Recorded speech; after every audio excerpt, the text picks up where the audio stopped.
کیا رے بیٹا افسر میری دوائی لے کر آیا کیا؟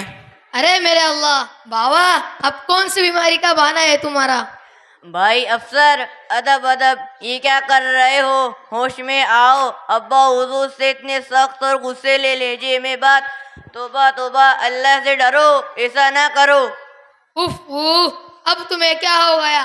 تم کیوں مجھے نصیحت فضیحت کرنے لگے؟ بھائی رہنے دو، یا آداب آداب کا بھاشن جس پر گزرے وہی جانے، تم کیا جانو؟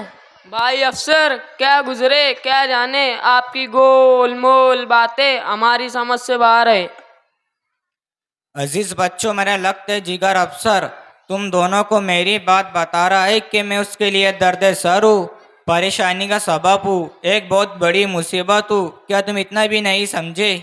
انا للہ و انا الیہ راجعون. چاچا جان، ہرگز نہیں، ایک باپ اپنے اولاد کے لیے کیوں کر مصیبت ہو سکتا ہے. افسوس، بے انتہا افسوس. چاچا جان، آپ تو اپنے بیٹے کے لیے انمول نعمت ہو، نعمت. چلو بھائیو، ہو گیا، تم دونوں کا اب راستہ ناپو اپنے اپنے گھر کا. کیا ہمدردی کا راہ گلاف رہے ہو؟ ہمدردی کا راہ گلاف رہے ہیں. بھائی افسر، آپ اس میں تو ہو، یہ کیا بکواس کیے جا رہے ہو؟ کیا آپ نہیں جانتے ماں اور باپ اولاد کے لیے دنیا و آخرت میں راحت و رحمت اور بخشش و مغفرت کی ضمانت ہے؟ باپ جنت کا دروازہ ہے اور ماں کے قدموں کے نیچے جنت ہے. ہمیں تو دلی تکلیف ہو رہی ہے. جانے دو بیٹے اظہر، افسر کو اس کال پر چھوڑ دو، آج کا ماحول یہی ہے. ہاں بھائیو، جاؤ جاؤ اپنا کام کرو، میری دنیا اور آخرت کی فکر چھوڑو.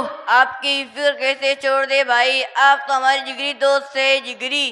دیکھو پیارے، یہ دنیا امتحان کی جگہ ہے، اور یہ امتحان اسی بات کا ہے کہ ہم اور آپ اللہ تعالیٰ کے احکام کی تعمیل کریں اور رسول اللہ صلی اللہ علیہ وسلم کی تعلیمات پر ہر حال میں کس طرح قائم رہتے ہیں.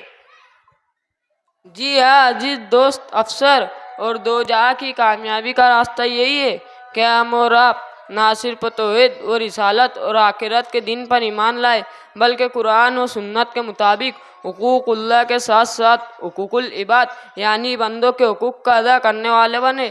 پھر بندوں کے حقوق میں ہم اور آپ پر اللہ اور رسول کے بعد سب سے بڑا، سب سے زیادہ اپنے ماں باپ کا حق ہے، جنہوں نے ہمیں صرف پیدا ہی نہیں کیا بلکہ بےحد قربانیوں سے پالا پوسا ہے.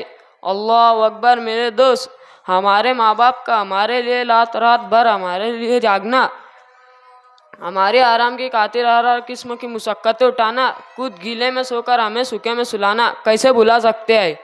تم دونوں کی باتیں میرے دل کو چھو رہی ہے، لیکن کیا پیارے بھائی، یقین جانیے ماں باپ کی رضا میں اللہ اور اس کے نبی صلی اللہ علیہ وسلم کی رضا ہے، اور ماں باپ کی ناراضگی میں اللہ اور اس کے نبی صلی اللہ علیہ وسلم کی ناراضگی کا ذریعہ ہے.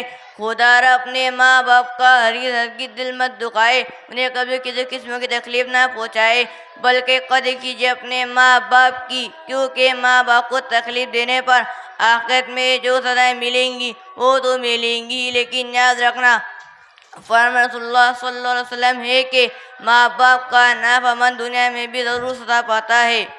اللہ مجھے معاف کر دے، واقعی میں نے اپنے ماں باپ کو بہت ستایا ہے. انشاءاللہ آج سے کبھی اپنے ماں باپ کا دل نہیں دکھاؤں گا، انہیں تکلیف نہیں دوں گا. باوا، آپ بھی مجھے معاف کر دیجیے. پیارے بیٹے، اللہ تجھے معاف کرے، آمین. اللہ امت کے ہر بیٹے کو ماں باپ کا فرمانبردار اور اطاعت گزار بنائے، آمین.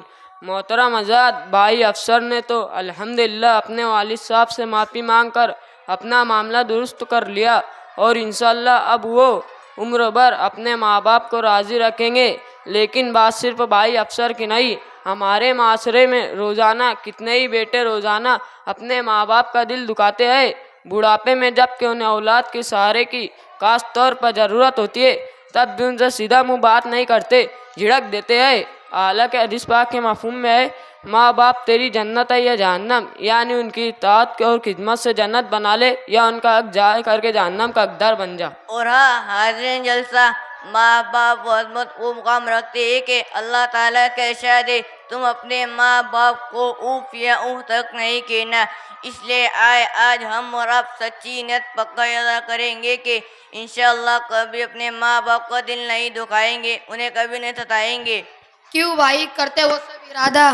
کیوں نہیں انشاءاللہ ضرور. اللہ سبھی کو عمل کی توفیق عطا فرمائے. آمین یا رب العالمین بحرمت النبی الکریم صلی اللہ علیہ وسلم.